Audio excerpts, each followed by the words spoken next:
Boa noite, pessoal.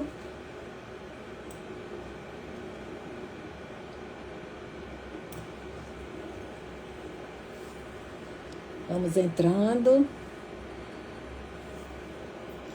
Vão entrando aí.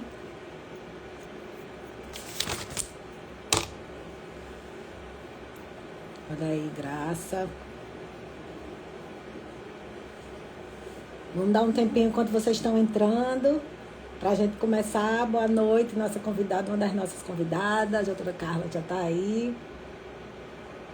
Então, nossa live de hoje vai falar sobre, aí, fechando praticamente aí o mês de outubro, né, do Outubro Rosa. Nossa live vai tratar hoje sobre o câncer de mama e as emoções, o que o tratamento não vê. Mas antes, vamos conversar um pouquinho. Então, como é que vocês estão? Então, boa noite a todos. Meu nome é Luciana Liberato, sou farmacêutica da Formule, e a Formule vem fazendo já há bastante tempo uma série de lives com profissionais de referência, né, em suas áreas de atuação, profissionais da saúde, com o objetivo de levar informações, conhecimento, orientações, dicas sobre saúde e qualidade de vida. Espero que vocês estejam gostando. A live, como eu falei, ela está bem especial. Vai contar com a participação de 3 convidadas também muito especiais, para a gente falar, né, nesse praticamente no penúltimo dia de outubro, do Outubro Rosa, que é o mês que foca na prevenção do câncer de mama. Então, eu vou, à medida que a gente for conversando, eu vou apresentando as convidadas e a gente vai explanando mais informações. Então, o cuidado integral durante o câncer de mama, no tratamento, né, é fundamental, isso em todas as doenças, não apenas focando na cura física, mas também o bem-estar emocional do paciente e dos familiares. O tratamento envolve o olhar atento para as emoções, o apoio psicológico e a importância do suporte social. Entender que o bem-estar emocional é tão essencial quanto o bem-estar físico. A notícia, né, de uma doença para qualquer pessoa é sempre muito impactante. E a notícia, o diagnóstico, né, sobre o diagnóstico do câncer de mama é avassaladora, e milhares de mulheres enfrentam essa dura realidade, sem saberem como prosseguir com as suas vidas e ter esperança em dias melhores. As emoções que são vividas, elas são muito complexas. Desde o diagnóstico, durante o tratamento, né, tudo isso desperta muitas sensações, muitas emoções. E até na expectativa do resultado, por exemplo, de uma biópsia. Então, medo, culpa, raiva, depressão, ansiedade, tristeza, insegurança, a questão mesmo da autoestima, né? Então, tudo isso contribui, essa imagem corporal, para a tensão e todo esse borbulhar de sentimentos. A forma como a pessoa vai lidar com essas emoções, com certeza pode influenciar, né, a capacidade de seguir o tratamento e ter resultados melhores. E, com certeza, a falta do conhecimento, ou do reconhecimento, ou do apoio emocional também prejudica tanto o bem-estar como a adesão, muitas vezes, ao tratamento. Conhecer tudo é muito importante. Portanto, para conversar conosco, né, e mostrar um pouco de tudo que a gente está falando sobre o tratamento, lidando com os sentimentos, com as emoções, mostrando, né, que o câncer de mama, o tratamento não vai cuidar só do corpo, mas também das emoções. Então, para isso, nós convidamos 3 pessoas super especiais, como eu falei. Então, primeiro, essa médica muito querida, né? É uma médica oncologista muito querida e muito admirada pelo seu conhecimento, sensibilidade, o acolhimento com que ela trata seus pacientes e todo mundo, né? O carinho e o cuidado aí no seu exercício profissional. Doutora Carla Emerenciano, então, que é médica. Doutora Carla é oncologista, né? Tem uma formação bastante extensa e uma pós-graduação na experiência do paciente no Hospital Albert Einstein. Também Continua aí na questão da diretora de experiência ao paciente da Liga Norte Rio Grandense, a diretora do Oncocentro, né, diretora médica do Oncocentro, a clínica de oncologia, a psicóloga, que é a psico-oncologia, né, que é a especialista em psico-oncologia, que tem uma atuação muito grande, um conhecimento bastante vasto, a Ana Hélida Magalhães, que vai mostrar, né, como lidar com esse sentimento, com esses sentimentos, a importância da saúde emocional, né, na recuperação dessa paciente e também, né, durante com os seus familiares. E Luciana, minha xará, também de sobrenome, Luciana Freire, ela é paciente, Luciana, ela é uma profissional, né? Ela é uma paciente, mas ela está aqui com a gente. Ela é uma paciente oncológica em remissão e vai compartilhar sua experiência pessoal e os desafios emocionais enfrentados durante a doença. Meninas, vocês já estão aí? Eu vou chamar, vou começar. Oi, Margot. Vamos lá, vamos puxar aqui.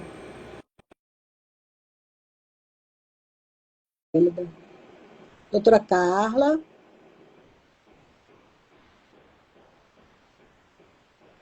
Ana da Show. Olá! Oi, doutora Carla. Boa Tá me ouvindo noite. bem? Boa noite. Boa noite a Tô. todos que estão nos assistindo. É um prazer estar aqui mais uma vez. Pois é, igualmente. Estou chamando aqui. Doutora Carla é a nossa sexta live, hein, doutora Carla? Isso aí. Nossa, Muitas lives. Todo outubro rosa a gente doutora, sempre aceita, assim, está sempre disponível para a gente estar conversando sobre esse tema. Só um momentinho aqui, eu vou chamar Ana, achei Ana,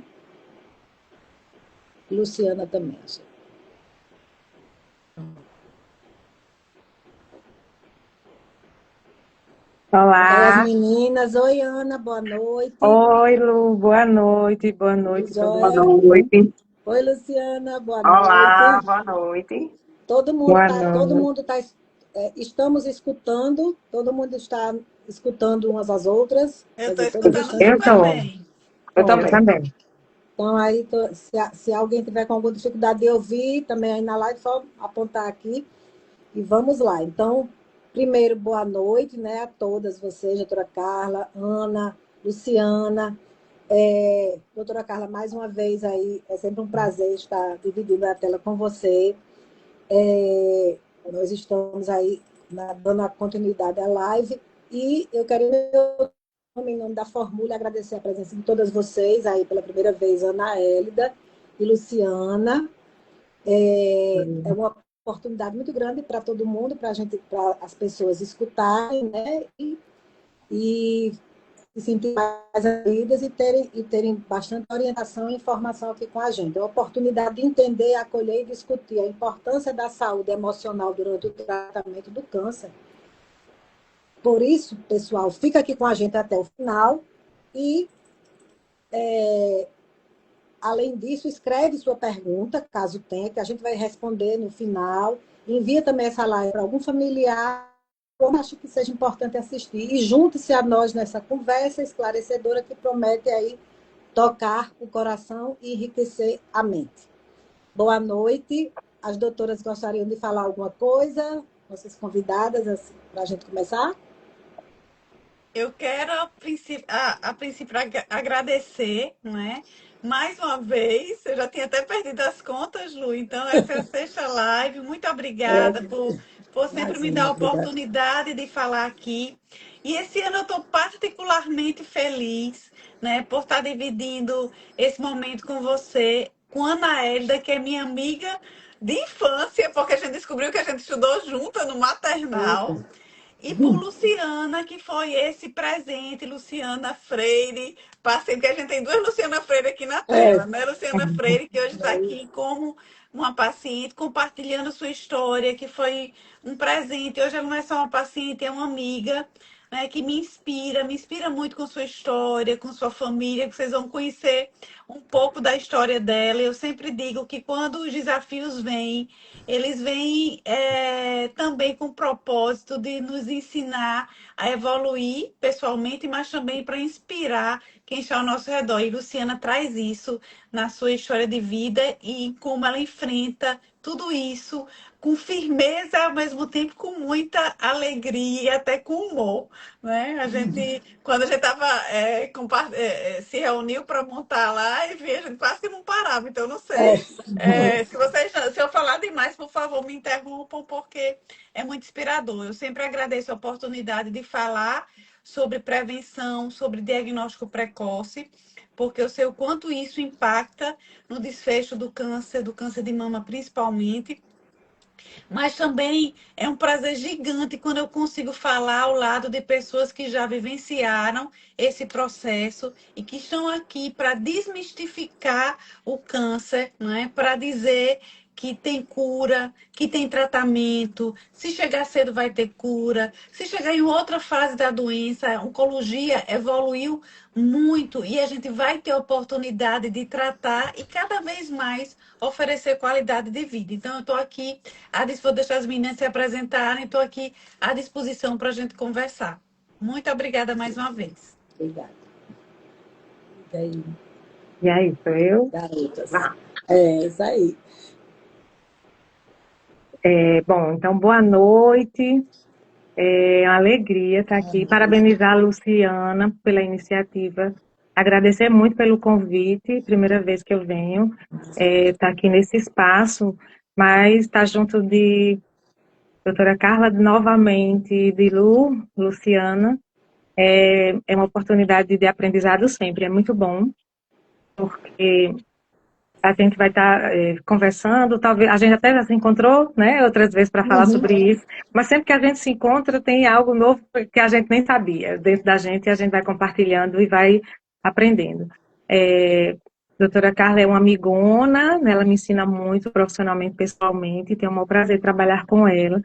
E Luciana, ela realmente inspira porque ela traz essa leveza, né, uma experiência tão intensa, que ela vai estar aqui compartilhando, vocês vão já ouvir sobre isso, mas a gente não se cansa de escutar, porque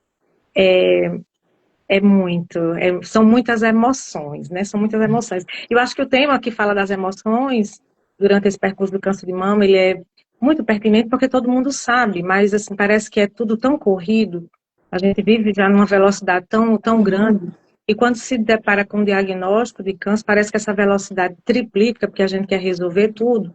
E aí é como se a gente fosse meio que, sabe que a emoção está ali, são muitas, mas é como se a gente adiasse para depois, porque a gente precisa resolver o prático, né, definir as coisas o mais rápido possível, cuidar, tratar e se livrar da situação.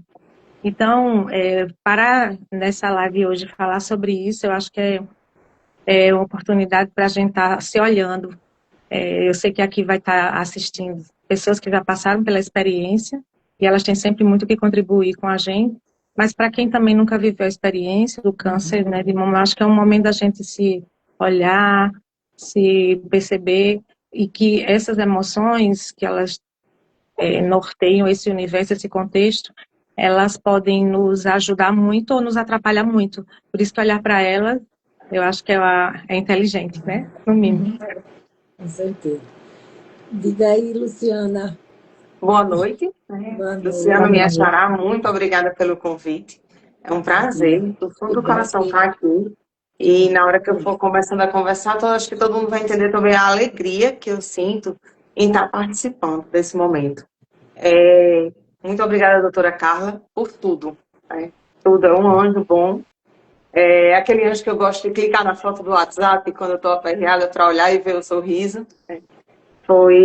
Apareceu num momento da vida difícil, mas apareceu sempre com esse sorriso, sempre com esse olhar que vamos ver juntas o futuro. Pegou na minha mão desde o começo, pegou na mão da minha família, e é um pouco disso que a gente vai, que eu vou mostrar para vocês. E Ana Hélida, a gente começou, esse ano foi a nossa primeira momento juntas, mas foi muito intenso, e eu espero que tenha sido o primeiro ano de muitos que virão, porque a missão continua. Então, muito obrigada. Obrigada a vocês. Então, vamos lá. Doutora Carla, conviver com o câncer de mama pode parecer um desafio, né? Mas a medicina oferece atualmente tratamentos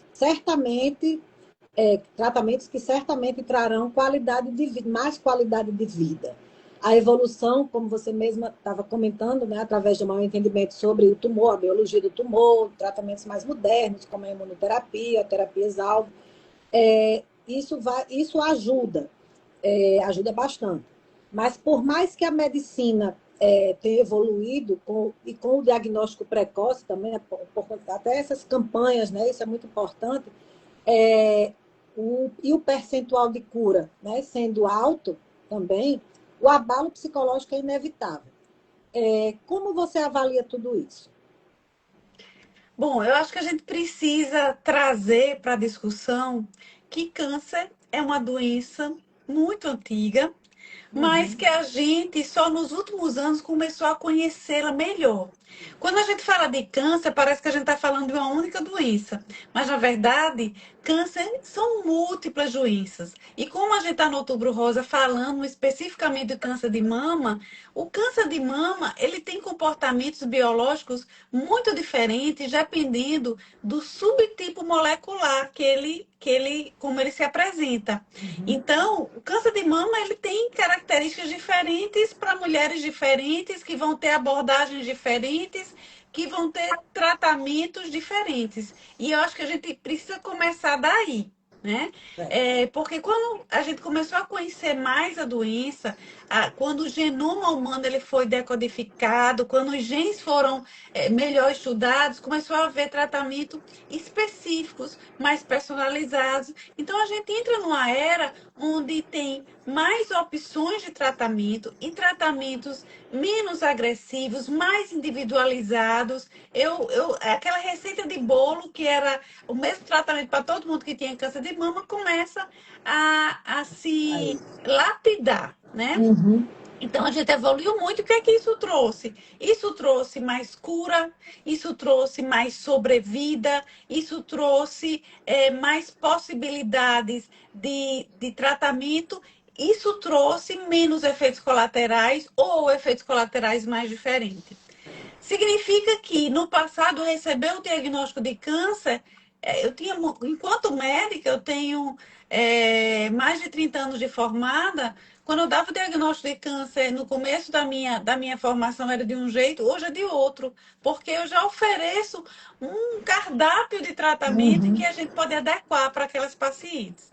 Então, eu queria começar essa live com a mensagem otimista de que temos mais possibilidades de tratamento, temos mais possibilidades de diagnóstico precoce e a gente tem, mas a gente ainda tem barreiras para derrubar, né? Eu sempre digo, a gente está na nossa sexta live do Outubro Rosa. Será que tem alguma coisa para dizer aqui que eu não tenha dito antes?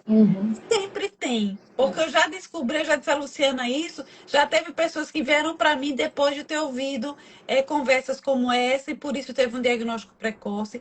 Teve pessoas que modificaram seus hábitos de vida porque ouviram orientações nesse sentido e com isso diminui sua chance de câncer, de desenvolver câncer. E a gente precisa falar também em outras evoluções além do tratamento, por exemplo, na oncogenética, né? Hoje se sabe que pesquisando a oncogenética, pessoas que têm casos da família, que a gente pode descobrir síndromes hereditárias e rastrear essas mulheres mais precocemente, e com isso fazendo diagnóstico de uma doença mais localizada e aumentando as chances de cura.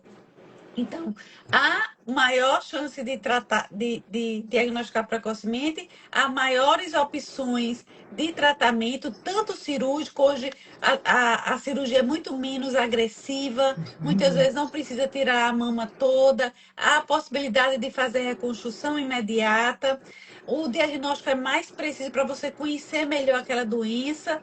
E mesmo as pacientes que estão em tratamento com doença metastática, não é? Nós podemos oferecer uma uma vida longa e com qualidade. Então é preciso que a gente quebre a barreira do medo, desmistifique isso, e é por isso que eu estou muito feliz em Luciana estar aqui compartilhando a história dela, porque ela já viveu diagnóstico, tratamento, né? Ela já teve, eu não vou dar spoiler, vou deixar ela falar, e compreender, e esse tema é importante também, porque compreender as emoções facilita o enfrentamento. Então, ter alguém ao lado para poder ressignificar esse momento que é tão importante, mas que também e é tão valioso e faz a gente crescer em todos os sentidos, né? E inspirar as pessoas ao redor é muito valioso. Eu acho que o olhar de Anaílda sobre as emoções, traduzindo um pouco para a gente, também vai ser muito importante. Vou ficar aqui à disposição e aí passar a bola para que vocês possam continuar e compartilhando, né, tanto que vocês têm para oferecer. Eu vou, como você falou, né? Assim, Luciana também aqui já com a gente. Então, Luciana, como a doutora Carla falou, acho que a Anélida também, entre um tratamento e outro, né? Foi mãe e já é avó. Isso. Então, olha aí como essa questão, né, do mito de não poder ser mãe. Nem sempre, né? A doutora Carla pode falar melhor sobre isso, mas né, às vezes às vezes isso não procede. Para algumas mulheres, o câncer de mama, o tratamento, né, ele pode remover ou destruir, né, durante o tratamento você pode remover ou destruir o câncer, mas chega ao fim dele pode ser também estressante. Ao mesmo tempo que a mulher se sente aliviada com o término do tratamento, fica a preocupação de uma recidiva ou, né, caso apareça alguma metástase. Esse é um sentimento comum para a maioria das mulheres que tiveram câncer. Em outras mulheres, o câncer pode não desaparecer completamente. Elas vão ter que continuar, né, realizando tratamentos regulares, como a químio, entre outros, a hormonoterapia, para manter a doença sob controle e aliviar os seus sintomas. A vida durante e após o câncer significa voltar a realizar suas atividades e também fazer novas escolhas. Luciana, eu lhe pergunto, você fez novas escolhas? Você disse, eu não sou mais a mesma. Conte, né, eu não sou mais, agora eu sou uma outra pessoa. Compartilha com a gente, eu acho que a Anaélida está intrinsecamente relacionada a isso, até porque as emoções é o nosso tema, mas compartilha aí com a gente como foi viver tudo isso para você. Na verdade, são muitas escolhas. Ressignificar muitas coisas, muitas vezes, e às vezes você ressignificar até o que você já ressignificou. Né? Eu digo muito que às vezes a gente tem que ressurgir, né? E em cima disso a gente começa a mudar. Como eu disse na live, eu não sou mais a mesma. O meu primeiro diagnóstico foi em 2018. Foi feito um quadrante, estava muito no início. Eu sempre fiz meus exames regularmente. E isso permitiu que eu recebesse esse diagnóstico logo no comecinho. Eu não tinha nenhum caso de câncer de mama na família.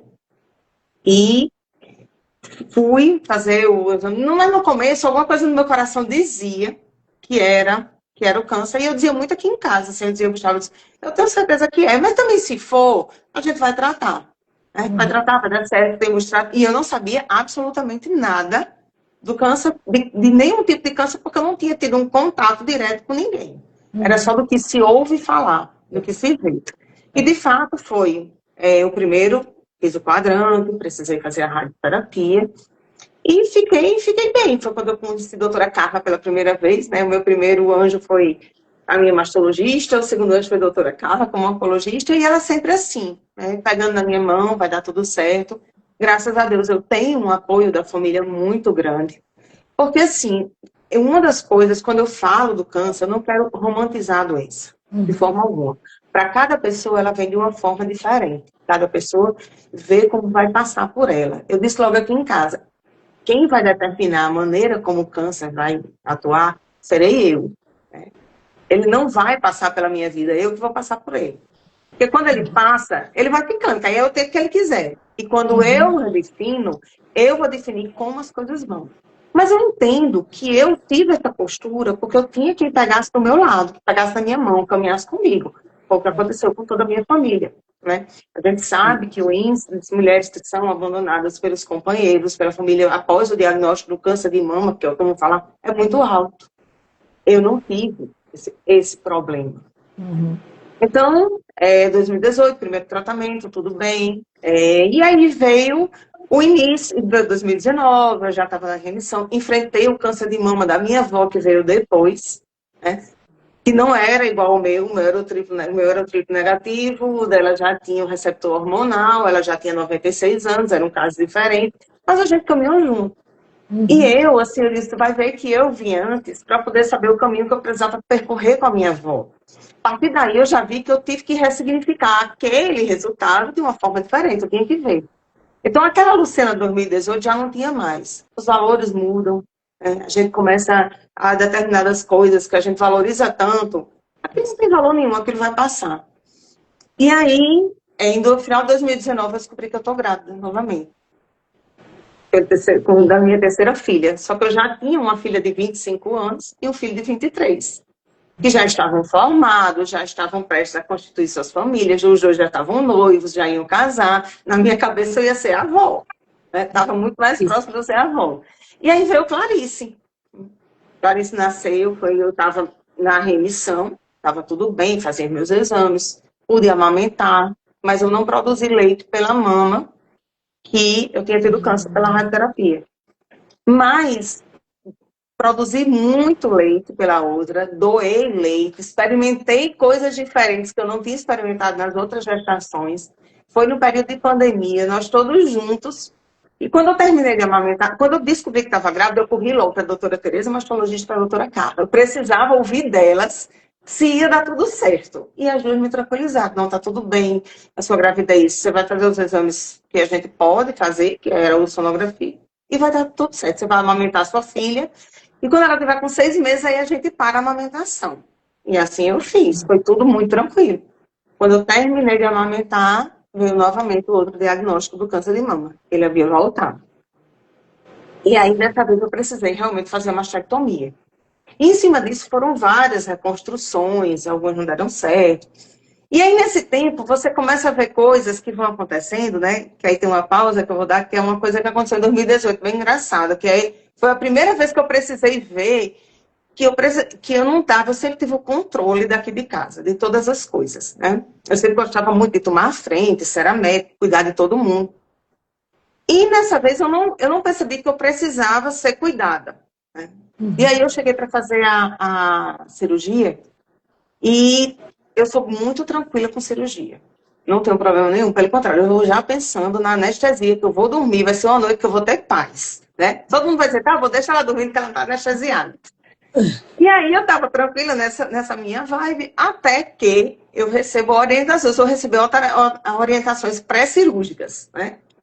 E aí o rapaz do centro cirúrgico começa a dizer assim, quando ela entrar, isso falando para o meu marido, quando ela entrar, que ela retirar a peça, eu venho aqui, entrego a peça, você vai radiografar a peça, aí você volta com a peça para cá.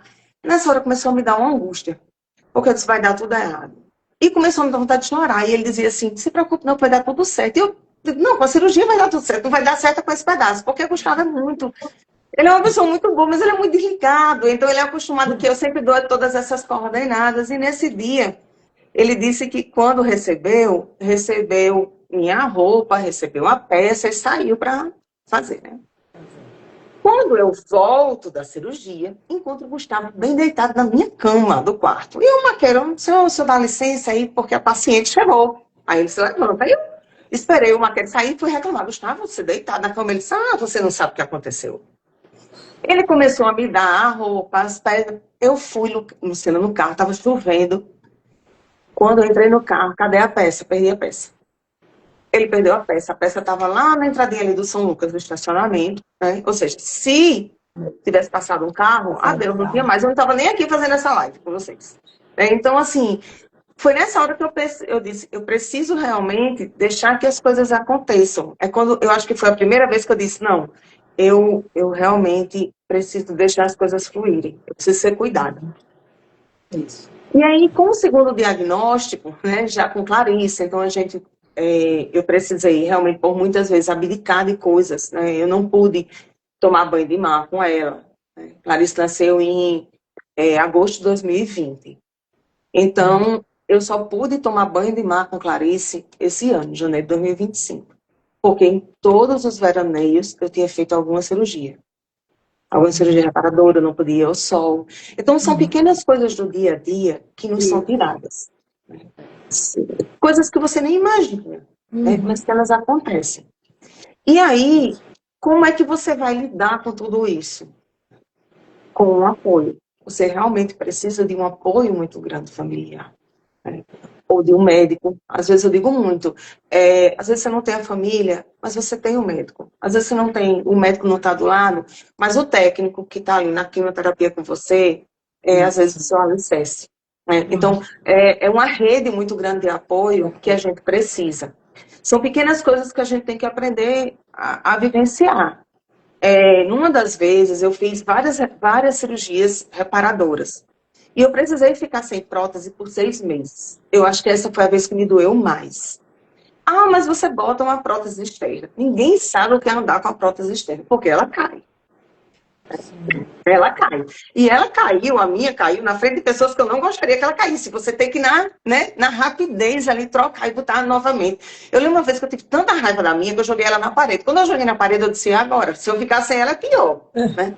Então, são as emoções que às vezes a gente vai botando para fora e quem está no seu dia a dia não percebe. Mas são pequenas coisas. É uma roupa que você tem que mudar. Ah, mas eu não ligo para isso. Liga.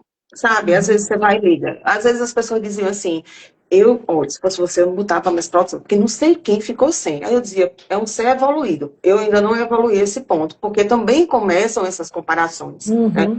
Ou então diz assim, hoje em dia, olha, câncer de mama é muito comum, todo mundo tem. Não, todo mundo tem, não.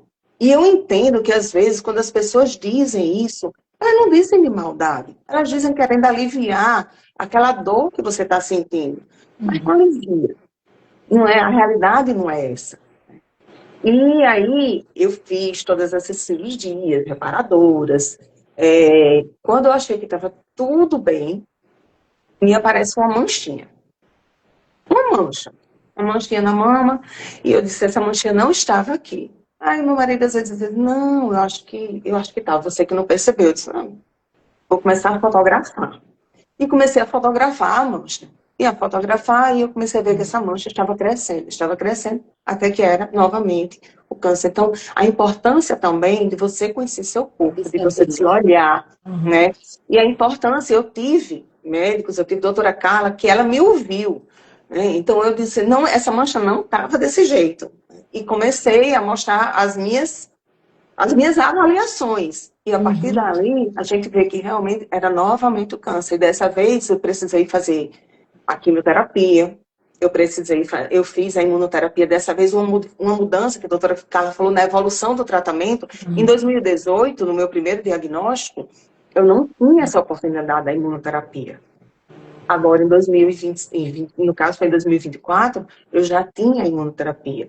Nem todo, como a doutora Carla colocou, o câncer de mama não é todo igual, não está na bandeja, eles são todos iguais. Né? O meu próprio triplo negativo, eu tive a oportunidade, né, porque ele estava entre os 20% que poderia receber a imunoterapia. Existe um percentual maior que não está. Né? Uma outra coisa, quando você recebe o diagnóstico também, é que você percebe que existe a vida além do câncer. A gente recebe o diagnóstico hoje, mas amanhã chega outro problema. Chega um problema no vazamento numa casa, chega um problema financeiro, chega um problema com o plano de saúde. A vida, ela continua, apesar do diagnóstico. Então, é um outro olhar também que a gente vai tendo. Muitas vezes eu dizia assim, eu sou muito católica. Então, assim, a religião, ela sempre esteve muito presente, eu sempre tive muita confiança, né, que as coisas iriam dar certo. E quando eu digo que dá certo, não é ficar curada, vai dar certo. A maneira como vai ser, a gente vai saber mais pra frente, mas eu pedia muito a Deus que se Ele não me desse a cura do corpo, que Ele me desse a da alma. Porque às vezes a gente tá tão envolvido, tá todo mundo com saúde, mas você tá ali, a sua alma tá tão doente, sua cabeça tá tão ruim, mas o seu corpo tá são. Eu dizia muito isso, se ele me der se ele não me der do corpo, que ele me der da alma. E isso foi uma coisa muito positiva para mim. Não vou dizer foi fácil, não. Tinha os enjoos, tinha. Mas a doutora Carla, desde o começo, ela deixou muito claro para mim tudo o que iria acontecer. E aquelas coisas que não iria acontecer, a minha filha deu um jeito. Né? Então, assim, eu nem me toquei que a sobrancelha ia cair, mas ela já marcou a pigmentação. E ficou tão perfeita que eu me lembro que no meio do tratamento, a doutora Carla disse até assim, ficou boa essa sobrancelha. Não dá nem para ver, realmente não dava. E assim, as coisas vão acontecendo na sua vida e você vai tendo que ver como é o passo a passo de como você vai ser. Uma coisa que me incomodou muito foi ver meu cabelo cair. Não porque eu iria ficar careca, né? Mas porque o fato dele cair, parecia que eu estava o tempo todo me desmanchando. E aquilo dali não estava, foi uma das coisas que me incomodou. E como eu tinha Clarice pequena, eu também me preocupei, assim, como é que eu ia chegar para ela careca, né?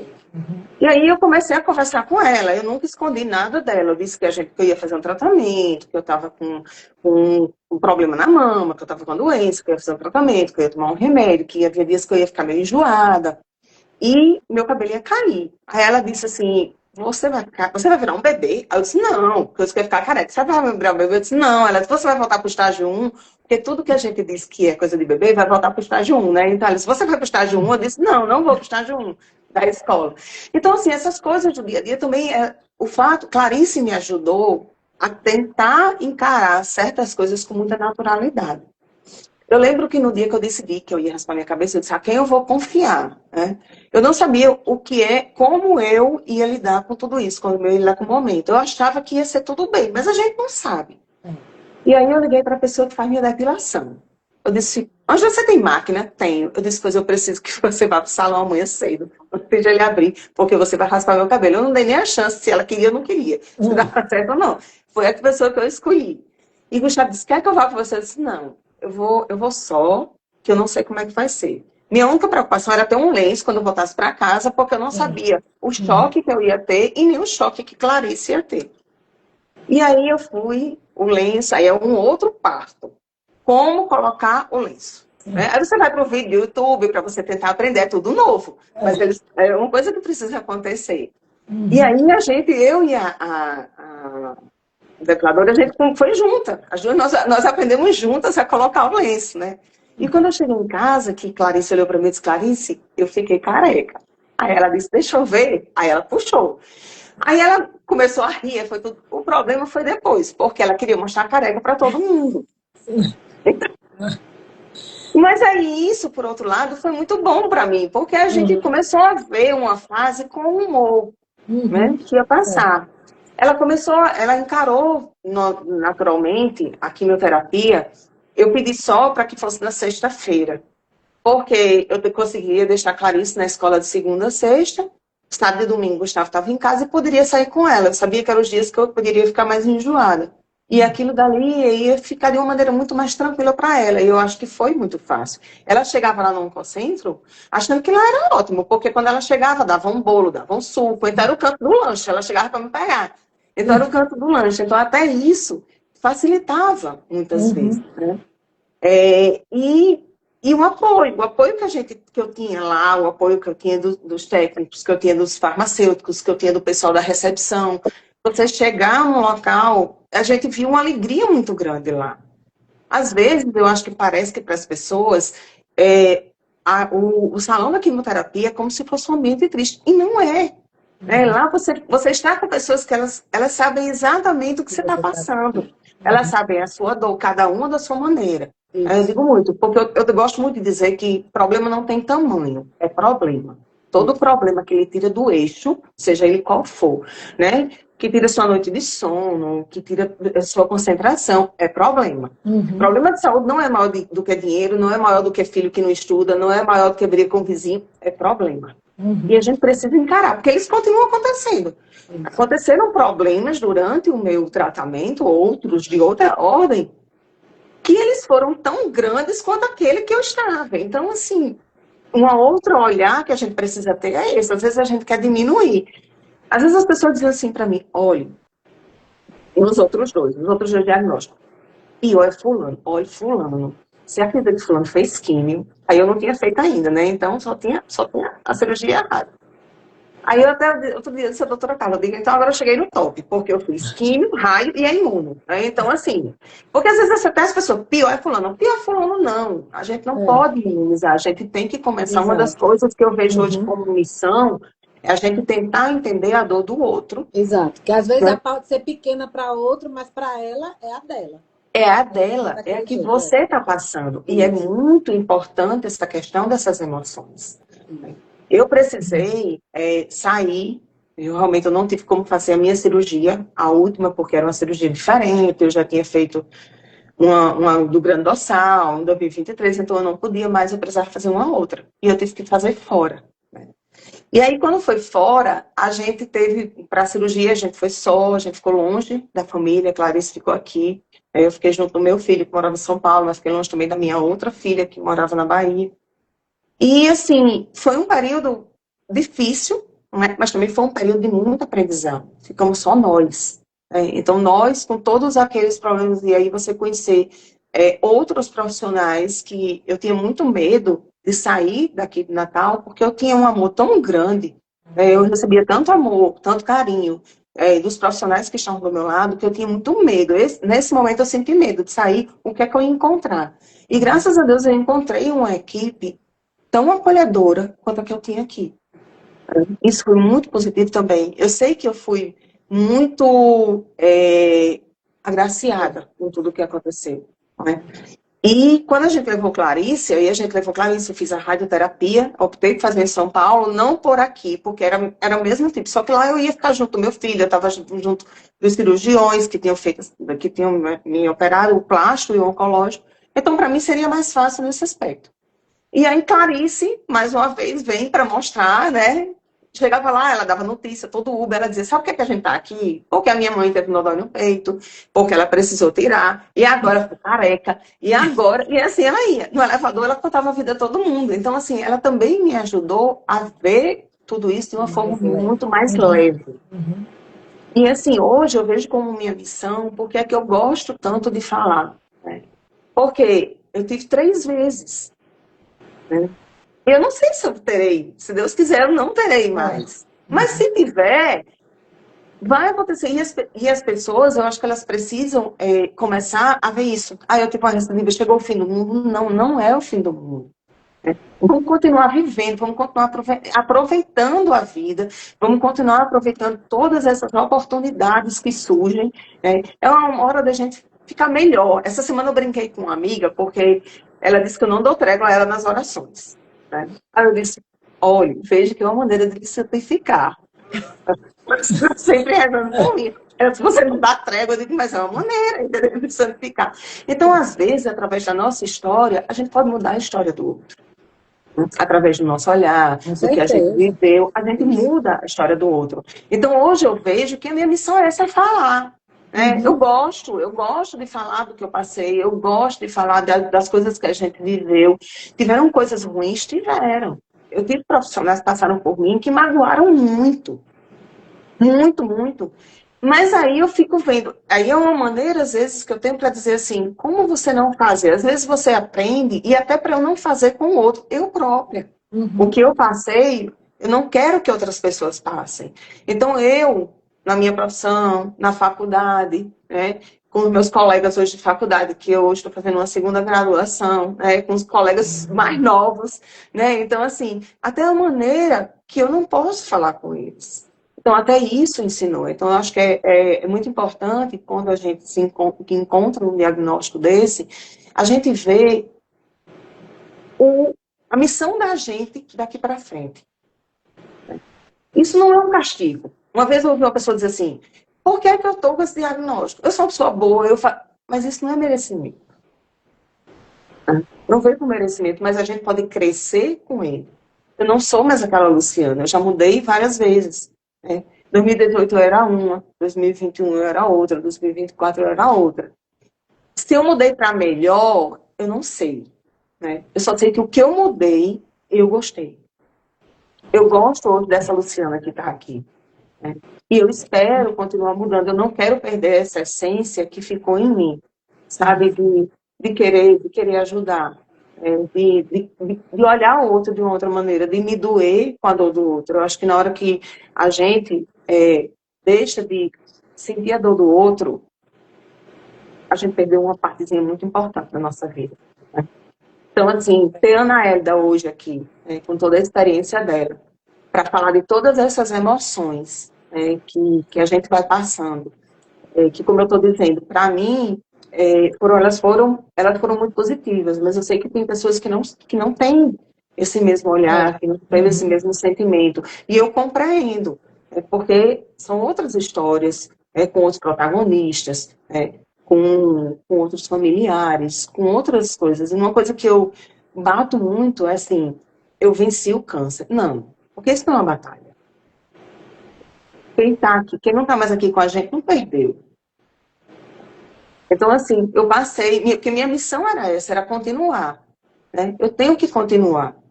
Talvez as pessoas que não tiveram acesso como eu tive, que eu também sei que eu tenho um acesso diferente, tive acesso diferente a todo o tratamento, né? Infelizmente, a gente tem que lutar por essas pessoas, a missão que essas pessoas deixaram é que a gente que está aqui siga lutando por elas, né? Siga atrás de todas as políticas públicas, siga atrás de ver com os planos de saúde como é que a gente consegue. A nossa missão é essa. Isso foi o legado que elas deixaram e que a gente não pode esquecer. Eu só estou aqui hoje, né, porque a medicina evoluiu e eu tive acesso a isso. Então, assim, eu queria que a Ana Hélida ela explanasse muito, porque a gente já conversou sobre a questão das emoções e o olhar dela é muito importante. É muito bom ouvi-la, com tudo isso que ela tem para dizer. Muito obrigada, Lu, pelo seu depoimento, por compartilhar, né, todo o trajeto, né, que você percorreu. E aí, segura muito bem. Então, fico muito feliz, foi muito bom lhe ouvir. A gente tinha conversado, mas agora acho que estava mais... foi diferente. Como a Ana diz, sempre tem né, você sempre sempre algo que que não tinha escutado, né, o que não tinha percebido. Sempre Ana, não tinha mostrado, a gente tinha apercebido na hora. Ou tinha, de repente, ouvido, mas não tinha sentido de uma forma diferente, né, de outra maneira. Ana, as reações emocionais acompanham as pacientes durante todo o processo, né? Como a gente escutou mesmo a Luciana falando. E contar com uma equipe preparada para o cuidado faz uma diferença enorme na paciente e nos seus familiares, né? Amigos, quem vai apoiar essa pessoa. O apoio e suporte psicológico é essencial, né? Psicólogos especializados em oncologia, como o seu caso, ajudam a lidar com a dor emocional, o estresse e a ansiedade. Então, eu lhe pergunto, como lidar com essas emoções em todas as fases do câncer? Então, quando a gente pensa em emoções, né, nessa área aí do câncer, desde o iniciozinho, a gente vai estar pensando aqui em possibilidades, né? A gente ficou ouvindo aí a história de Lu e quantas escolhas ela fez desde o início. E aí eu vou falar de uma maneira genérica, né? Porque assim, a gente escuta a história de Lu e a gente fica imaginando as consequências de cada escolha que ela fez e como até certo ponto para a gente que está do lado de cá, né? Até a gente acha bom ouvir, porque é bom escutar esses enfrentamentos dela. Mas realmente são muitas outras possibilidades que a gente vê, né, ao longo, né, na nossa caminhada profissional. Eu diria que desde o início o câncer ele é desorganizador, né, da vida. Acho que tira as pessoas do piloto automático. E a forma como ele chega, ainda que exista uma... Eu penso que esse turbilhão de emoções ele acontece ainda antes do diagnóstico chegar. Normalmente, quando se tem uma suspeita, né, quando começa a buscar mais exames, detalhar mais, o médico já franziu a testa, já está desconfiado de alguma coisa, ali já começa aquele turbilhão, eu diria que aquela síndrome ansiogênica, que também varia de pessoa para pessoa, né? que nessa expectativa de um resultado, por exemplo, tem gente que faz um quadro de ansiedade assim bem importante. Tem gente que não muito, tem gente que faz a frase que Luciana disse, que será que é? Mas se for, nós vamos dar conta. Então, você já vê que muda a postura, né, de pessoa para pessoa. E quando a gente fala isso, a gente também não pode dizer que é porque tem pessoas que conseguem mais e pessoas que conseguem menos. Não é assim que funciona.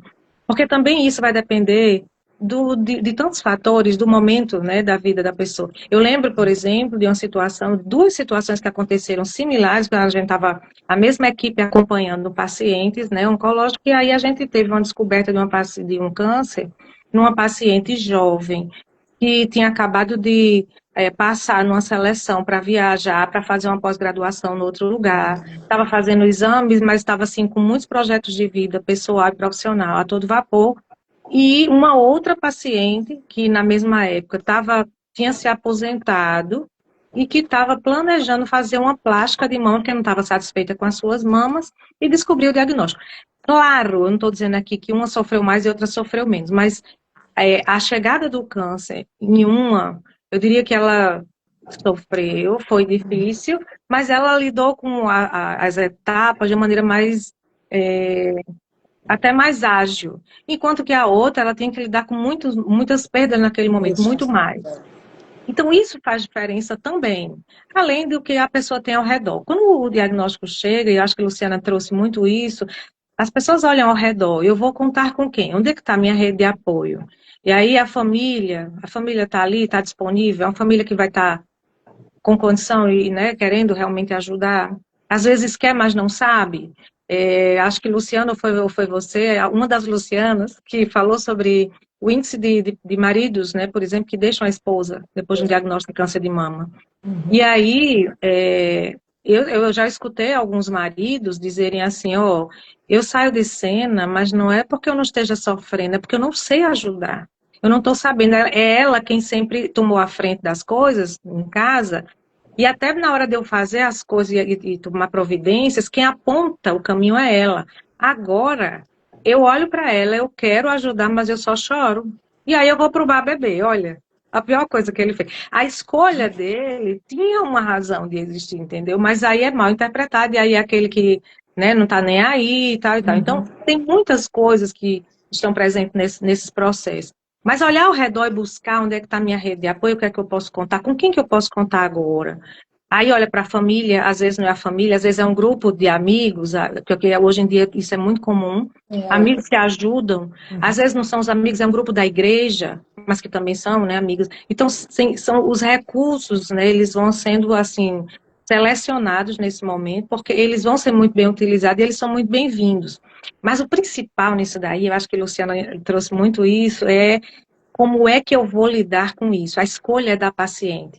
Porque por mais que a gente tenha a melhor né, a gente tem uma equipe fantástica, tem uma família disponível, mas quem sabe, e isso é uma frase que uma paciente me ensinou, quem sabe o que é uma sala de espera no primeiro dia de quimioterapia é a paciente. Mesmo que tenham pessoas ali do lado, claro que ajuda.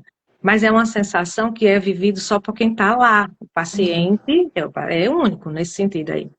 E aí, aprender a ser paciente é desafiador. Porque aliás, esse é um termo também que a gente da psicologia, a gente já teve muitas discussões, hoje não muito. Mas assim, será que o nome certo é paciente? Porque a gente, enquanto equipe, quer trazer o paciente para o protagonismo, né? Que ele assuma, que ele às vezes o nome paciente talvez é uma ideia de passividade.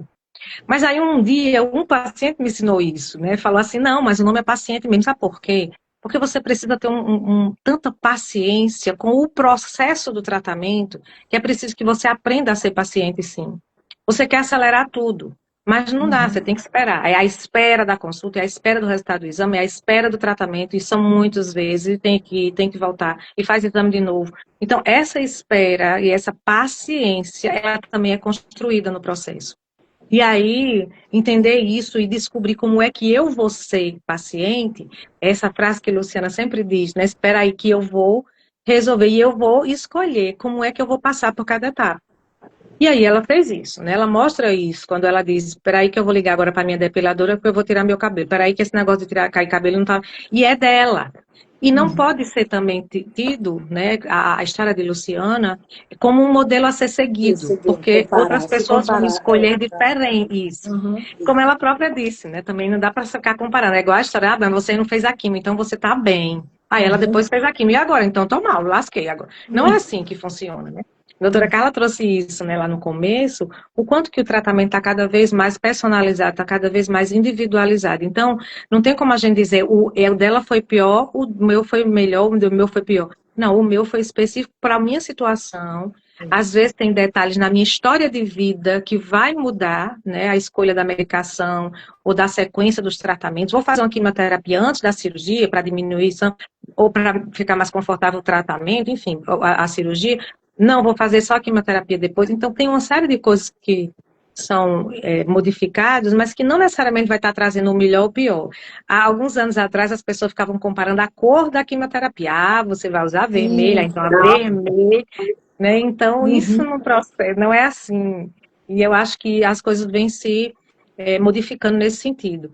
Tem pacientes, por exemplo, Lu, que escolhem não saber detalhes do tratamento. Né? Então chega para a médica e diz assim, não, doutora, faça o seguinte, você me diga só o que é para eu fazer, mas não fique falando muito desse nome câncer, nessas coisas todas, eu não gosto não, eu quero o seu, eu confio, olha que massa. Agora, a confiança aí é para todos, tem que ter essa relação de confiança que Luciana traz na história dela. Isso a gente, enquanto equipe, a gente trabalha muito desde o início do processo. Inclusive, os oncologistas, eles têm hoje, eu entendo, quanto mais o oncologista, os médicos da área da oncologia têm experiência, mais eles compreendem, por exemplo, um paciente ouvir a opinião de outra pessoa, de outro profissional. Isso é muito natural, isso é visto. Ah, está desconfiando da minha competência? Não está desconfiando. Mas é importante para que ela tenha mais segurança ouvir outra pessoa e está tudo certo. Às vezes o próprio médico diz, pois não, fique à vontade e eu estou aqui. Isso é muito bonito, porque não fica naquele mal-estar, sabe? Porque ela não está mais querendo vá agora procurar o outro, não, de jeito nenhum. Então, isso aí, porque o início, aquela fase da desorganização que o diagnóstico traz, ele precisa de um tempo para se reorganizar. E, às vezes, passa por isso, por estar confirmando, né, o caminho, ouvindo outras pessoas, criando e construindo esse vínculo de confiança ao longo do percurso. Isso ajuda muito. Então, é como eu falei, tem aquele paciente que não vai querer saber o detalhe e tem o outro que vai chegar com detalhes, assim, parece até que está discutindo cientificamente com o médico, porque já estudou na internet, porque já foi não sei aonde no site. E chega na consulta com essa, né, ânsia de entender detalhadamente. E ok, por quê? Porque são recursos de enfrentamento. Cada pessoa vai escolher o seu. Vai ter gente que vai utilizar, por exemplo, da fé, e ela é muito bem-vinda sempre, aqui eu deixo meu parênteses, ela é muito bem-vinda, ela ajuda sempre. E tem gente que não vai usar disso, os recursos são outros. E tá tudo certo, porque é o que faz sentido para cada pessoa. Para cada pessoa e para a sua família, né? A família, às vezes, também precisa de uma assistência nesse percurso, porque ela também adoece, né? Ela também se fragiliza. Como eu dei o exemplo do marido, né, que quer ajudar, mas não tem a menor ideia o que é que eu faço. O que é que eu faço para eu deixá-la melhor, para eu fazer, né, ela se sentir melhor. E aí a equipe tem um papel também nisso, né, de estar ajudando essa família a fazer o papel dela. Porque tem um papel que é só dela, né, ou da pessoa que está ali naquela rede de apoio. As perdas, então, no percurso, né, que trazem essas emoções todas, elas vão variando e elas vão trazendo dores, né? A gente precisa olhar para isso. É dolorido. O processo é dolorido. Tem muitos momentos doloridos. A perda do cabelo, por exemplo, por mais que as pessoas, e aí às vezes a pessoa, mas cresce. Sim, mas quando está caindo, dói muito. Né? E também para a gente legitimar aquela dor, aquele sofrimento, para a gente também não ficar tratando como uma coisa, né? E tem pessoas também, talvez, que até lidem de uma forma mais tranquila, mas tem outras pessoas que não. E tem pessoas que se surpreendem. Uma vez eu estava conversando num grupo, né, de pessoas que já passaram pelo câncer, e a gente falando sobre isso, né, Anaeda, se você tivesse um câncer, né, como seria? Você já estudou, já acompanha, talvez fosse mais tranquilo para você? Eu falei, eu não. Porque eu vou É. para um lugar que eu nunca fui, então, e é preciso que a gente se permita ser paciente. Uma das coisas que a gente da equipe finaliza é que o paciente mais difícil de ser cuidado é o profissional de saúde, porque quando ele adoece, ele não sabe ser paciente, ele só sabe ser profissional. E às vezes esse lugar atrapalha, né? Então, é preciso que se faça o caminho, né, do paciente. Tem uma música que eu gosto muito, as meninas que eu convivo, né, nesse percurso aí de tratamento, sabe? Que diz assim, ando devagar porque já tive pressa, e levo esse sorriso porque já chorei demais. Então, às vezes é preciso passar, é preciso sempre, né? A adversidade, ela não dá para a gente pular, não dá para a gente pular a parte ruim e dizer a gente vai aprender, a gente vai crescer, sim, a gente vai, mas primeiro a dor, ela precisa ser encarada, olhada, né? E escolher como é que a gente vai passar por ela. Ter alguém para estar ali juntinho, né? O colinho, pedir ajuda, né? A parte do aprender a ser paciente passa por isso, né? Eu pedir ajuda. Luciana trouxe isso na história dela. E ela, em determinado momento, ela percebeu que ela não controla tudo, que ela tem que contar com o outro, com as outras pessoas, confiar nelas e relaxar, porque ela não vai dar conta, né? E essa ajuda, né, às vezes é um exercício, né? Às vezes para a mulher, a dona de casa, a mãe, que cuida de todo mundo, que está acostumada a cuidar da família inteira, do vizinho, de não sei, dos amigos, e de repente se vê num lugar que precisa ser cuidada. Nossa, não é nem que não queira, é porque não sabe. É igual a história do marido que quer aprender. Tem que ter um tempo para se reorganizar e para aprender, para ir para esse lugar. E aí tem um lugar seguro, é a psicologia nisso tudo, né?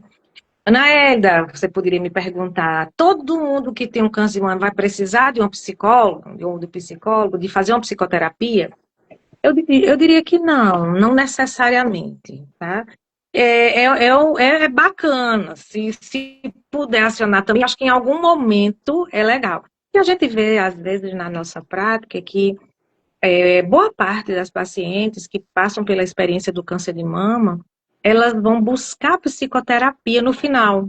No final, quando diz assim, está voltando, acabou a quimioterapia, acabou a radioterapia, vamos voltar à realidade, né, à nossa rotina.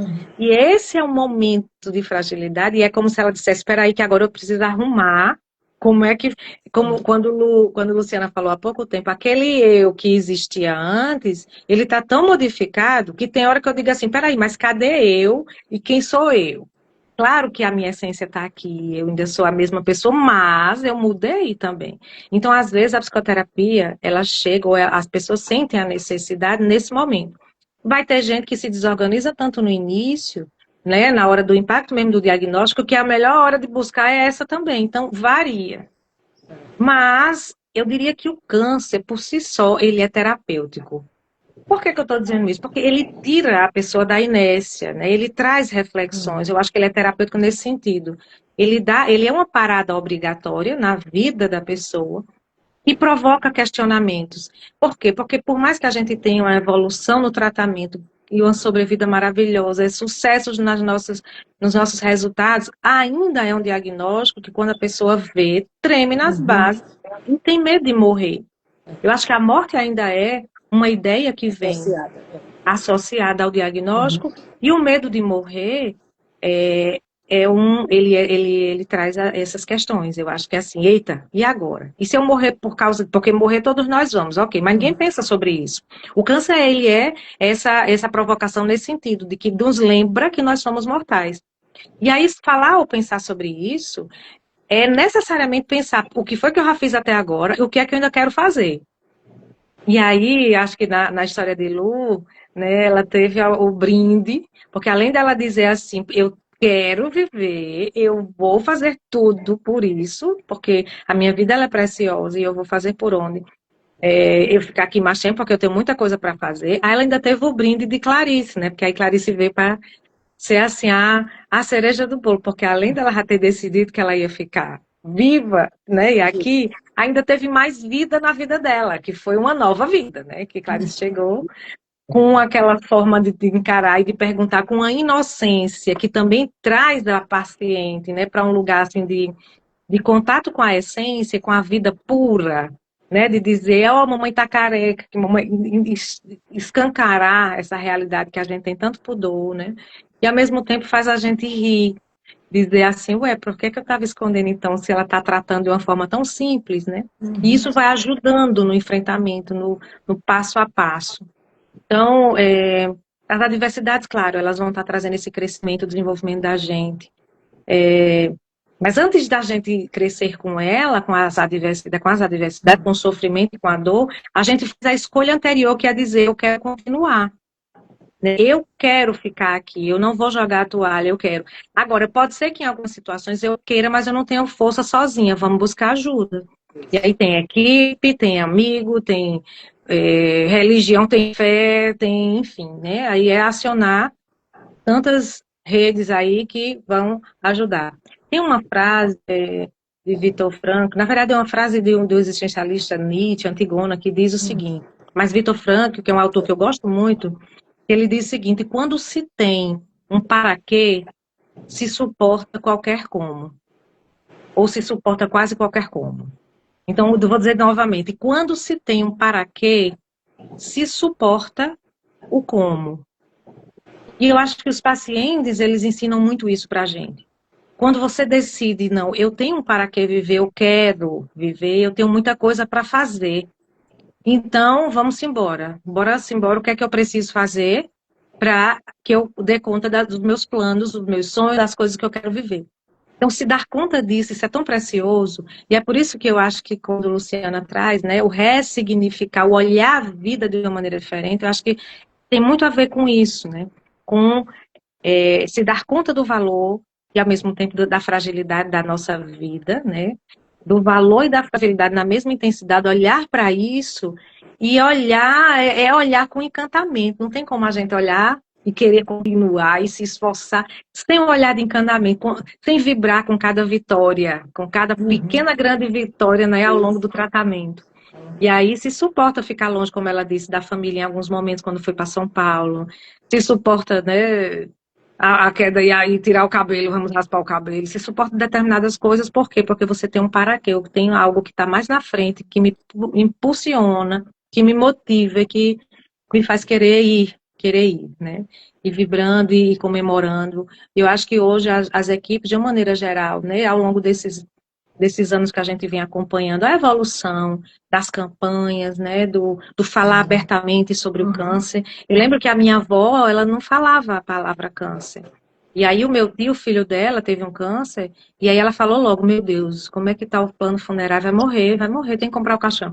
E aí a gente dizia assim, vó, não é assim, hoje em dia é diferente. As pessoas têm um tratamento, sim. E aí ele fez o tratamento e ele ficou bom, recebeu a alta do tratamento, né, oncológico. E aí ela chegou para mim depois e falou assim, minha filha, era câncer mesmo que seu tio tinha? Porque eu acho que a crença era tão forte de que o câncer tinha que necessariamente levar ao óbito, né? E quando ficava bom, peraí, então acho que não era câncer. Então isso vem modificando. Acho que as gerações mais atuais, né, mais novas, né, vem aprendendo e convivendo de uma maneira menos, né, cheia de tabu, acho que com mais tranquilidade. E eu acho que essas campanhas, elas têm ajudado nisso, sim, a construir essa expressão, né, das dúvidas, dos medos, de uma maneira, né, menos preconceituosa, com mais clareza, com mais tranquilidade. De expressar, porque não é deixar de ter medo, não é deixar de ser ruim, né? Não é como o Lu falou, não é romantizar o processo, mas é ter a coragem de falar sobre ele, para, na medida que a gente vai falando e expressando os nossos sentimentos, a gente vai se sentindo mais seguro. O chão vai ficando mais fortalecido, mais, né, firmezinho, e a gente vai se sentindo. Tem uma frase bacana que a gente usa nos grupos de acolhimento, quando a gente está cuidando dos nossos pacientes, que diz o seguinte, quando as mãos se entrelaçam, o sofrimento diminui. Então, eu acho que a gente vem se entrelaçando, a gente vem rompendo com o pacto de silêncio. As pessoas sofriam muito solitariamente antigamente, porque não podia nem falar o nome câncer. Né? E agora eu acredito que isso é uma mudança que é maravilhosa, porque aproxima as pessoas, né? Hoje, o papel dos grupos de apoio, por exemplo, é um papel fantástico. E eles vêm crescendo, né? É um lugar, por exemplo, o grupo de apoio, que a equipe não chega, que é o lugar de quem passou pela experiência, partilha com a outra, não para a outra fazer igual, mas para saber que é possível, né? Para constatar que é possível e conviver com isso. E isso é grandioso. A gente cresce todo mundo quando a gente convive, E né? é uma Nessa, coisa nessa assim linha. que, com certeza, é uma coisa que sempre, pelo menos eu sempre escuto, ou escutar, ou ler, ou às vezes filme mesmo, é, as pessoas quando sempre dizem, acho que a Luciana, ela não chegou a dizer dessa forma, mas dizem, é, depois do câncer, eu me tornei uma pessoa melhor.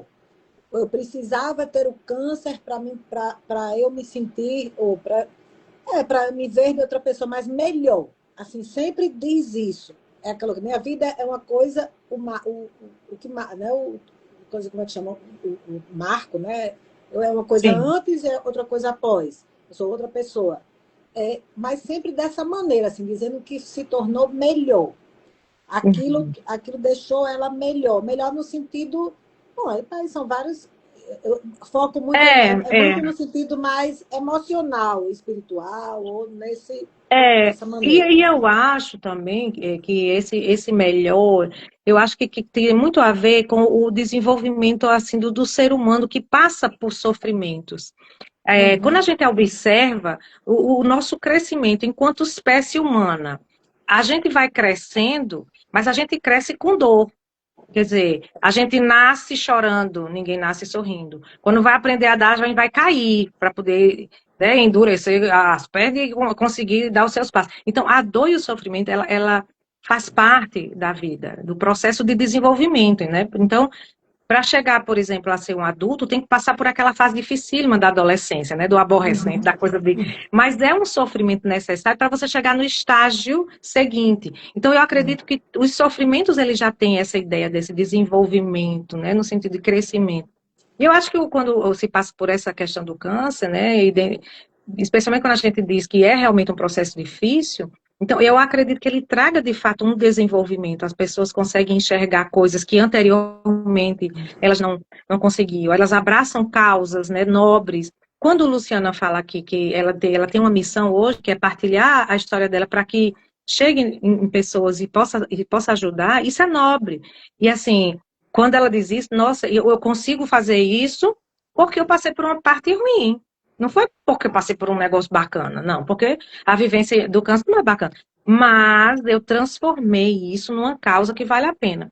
Muitas causas hoje, né, ONGs, movimentos, grupos de apoio, eles nasceram por causa de uma experiência negativa. Então, eu acredito que esse crescimento pessoal, né, para a vida, até espiritual, eu acredito que tem a ver com isso, essa bagagem, né, que o sofrimento ele traz, ele deixa. Agora, entendendo, e quando a gente fala assim desse sofrimento, que no percurso tem sofrimentos inevitáveis, mas tem sofrimentos evitáveis, para também a gente não ficar naquele lugar resignado e que, pronto, eu estou aqui, né, para que tudo que é de ruim eu estou aqui já absorvendo e puxando para mim. Não, de jeito nenhum. Tem maneiras de passar pelo sofrimento, né, inteligente, maneiras inteligentes de você passar, inclusive de evitar determinados sofrimentos. Então, eu acho que é selecionar e olhar com muita, né, clareza cada vez mais, chegando junto da equipe, buscando, né, as informações para passar por eles, né? É aquela coisa, se não der para eu evitar esse sofrimento, então eu vou me preparar para passar por ele. Peço ajuda, né, me busco alternativas e me preparo na medida do possível, da melhor maneira possível também. Como é que eu vou? E aqui eu vou, por exemplo, vou dar aqui um exemplozinho simples. Quando a gente chega no salão de quimioterapia, tem várias pessoas fazendo o seu tratamento. E cada uma não, mas boa parte, né? Ela vai escolher como é que ela vai passar por aquilo. Tem pessoas que vão lá e dizem assim, eu não quero falar com ninguém, deixa eu dormir, eu quero dormir. Tem gente que leva músicas, né? Músicas calmas, sei lá, para ficar ouvindo. Ou podcast, tem gente que vai ler, tem gente que vai escrever. Então, como é que eu vou escolher passar pelo meu tratamento? E às vezes eu digo, eu não sei não, eu vou me experimentar, eu vou chegar lá, eu vou ver como é que é o ambiente e eu vou escolher. Tem a paciente, doutora, que ela vai lembrar lá na clínica e também lá na liga, em todos os lugares a gente vê, elas marcam É quase uma festa a quimioterapia. E aí tem lanchinho, sabe? Elas compartilham histórias, contam piadas. Fica um negócio, sabe? Que, como a Luciana falou, até Clarice achava bom ir. É um ambiente bacana, É a assim, alto energia, o astral. negócio, assim, eu sei. Mas é escolha, né? Porque É. as pacientes escolhem fazer isso. Já tem outras que não querem ficar mais isoladinhas, que não tem um apartamento para eu ficar mais, porque eu não quero, eu não tenho vontade de ficar conversando. E ok, não Uhum. existe o certo e errado, né? Existe aquilo que eu vou me identificar e eu vou escolher, que é é o mais confortável para mim. E aí as pessoas terem também a sensibilidade e entender que cada um vai encontrar o seu lugar, a sua forma de caminhar para crescer. Ok. Muito obrigado, Ana. Foi maravilhosa sua abordagem. Com Ah, certeza, assim, isso esclarece muitas coisas e deixa deixa as coisas mais claras e também não, assim, leves, mas não deixa, torna algo que é mais fácil de enfrentar, ajuda, o que você falou, ajuda a gente não só a quem está passando pelo câncer de mama, ou outros, né, câncer, ou outras doenças mesmo, doenças crônicas, doenças mais uhum. complexas, se enquadra perfeitamente. Lu, eu até me lembrei aqui de uma coisa que a gente vem Hum, conversando nas nossas equipes de saúde. A gente tem aproveitado também o Outubro Rosa para estar falando sobre o autocuidado, né? Você sabe que o isso. profissional de saúde cuida muito dos outros, mas às vezes esquece de se cuidar, né? É, E aí a gente também vem conversando sobre isso nas nossas equipes, e uma coisa muito que a gente importante. vem repetindo é o seguinte: vamos começar a desmistificar que pedir ajuda não é bacana, assim, é como se a gente ficasse sempre disponível para ajudar o outro, mas a gente vem agora modificando esse pensamento, e assim, tem uma frase que eu venho repetindo e a gente vem lembrando umas às outras, né, uns aos outros ao longo desse mês. Pedir ajuda, pessoal, é um ato de coragem. Não vamos esquecer disso, não. Ajuda é sempre um ato de coragem, em qualquer circunstância. Então, a gente precisa começar a introjetar isso daí. Porque, por Uhum. mais que a gente seja capacitado em muitas áreas, mas sempre a gente vai ter fragilidade e está tudo certo. E que bom que a gente tem fragilidade, que é para pedir ajuda mesmo. Então, que a gente identifique isso e a gente não tenha pudor. Vamos exercitar esse pedir ajuda. Claro que eu vou pedir ajuda a pessoas que eu vou confiar, pessoas que, para Uhum. mim, né, remete um lugar assim de segurança, mas Segurança. é muito importante a gente começar a desmistificar isso e a buscar ajuda assim uns aos outros. A gente vem fazendo muitas conexões nesse nosso mundo globalizado e nessas redes sociais, mas poucos encontros, né? Encontros. Então, às vezes o pedir ajuda passa por isso, né? Para a gente ter tempo para isso, para ouvir uns aos outros e para a gente se conhecer melhor e tirar tantos, né, aprendizados, que a gente tá nesse mundo é para isso mesmo, né? É, não. Porque você falou, mas você falou mesmo, assim, os profissionais, qualquer profissional, mas o profissional de saúde, principalmente que lida com algumas situações ou com determinado tipo de doença, né? Isso também, se é isso que você está falando, né? Aquela coisa do cuidado de quem cuida, né? Mas não Sim, necessariamente do cuidador, mas de quem está ali, da equipe que sim, está ali. Então, sim. isso é, às vezes, a própria equipe, não, né? A própria pessoa, a dificuldade de pedir, porque não, vão me ver uma pessoa frágil, será que. Isso, Né? Então, eu acho que é, isso é a maior barreira isso. na ida para buscar. Por isso que tem que ser realmente um ambiente seguro. Mas isso é algo que deve ser simplificado.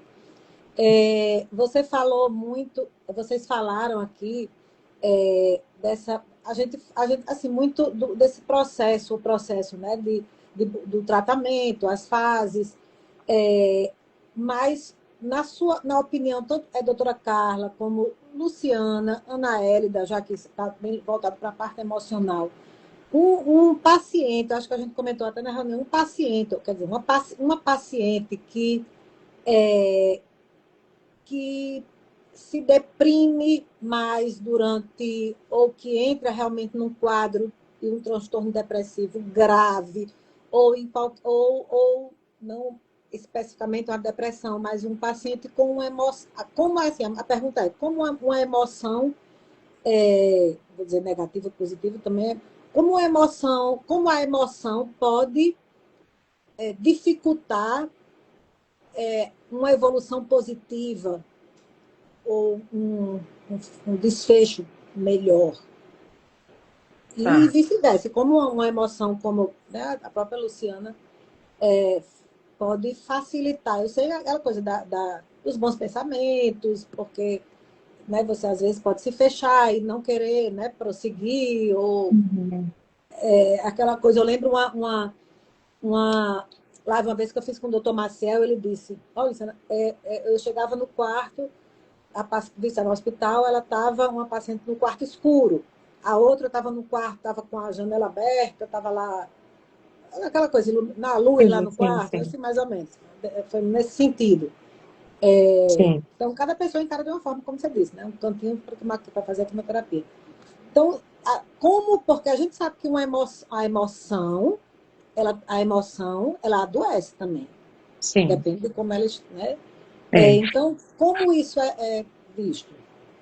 Quando a gente faz a avaliação, quando a gente recebe, né, uma pessoa que está passando pela vivência do câncer, e a gente recebe para fazer uma avaliação psicológica, a gente vai avaliar estrutura de personalidade. Uma das coisas que a gente tem que avaliar é exatamente o histórico, do ponto de vista psiquiátrico, né, saber se essa pessoa já tem uma fragilidade emocional, já passou por alguma situação anterior, porque é possível que quem tem histórico, por exemplo, já de depressão anteriormente, crise de ansiedade ou outros transtornos, antes do aparecimento do câncer, ela tem uma possibilidade maior de ter, né, de apresentar esse comportamento mais depressivo durante.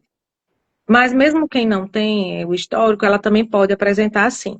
E aí, a gente precisa fazer o acompanhamento, ele é multidisciplinar, né? Dependendo da situação, porque a tristeza, ela é esperada acontecer, né? Isso. Mas é possível que essa emoção, ela esteja tão intensa que sozinha ou sem a medicação fica difícil, né? Que a paciente sozinha, ela consiga sair da situação ou tenha a energia importante e necessária para dar conta do tratamento, porque tem isso, o tratamento do câncer, ele é um tratamento que ele exige, né, a pessoa tem que ter uma certa energia para dar conta dele.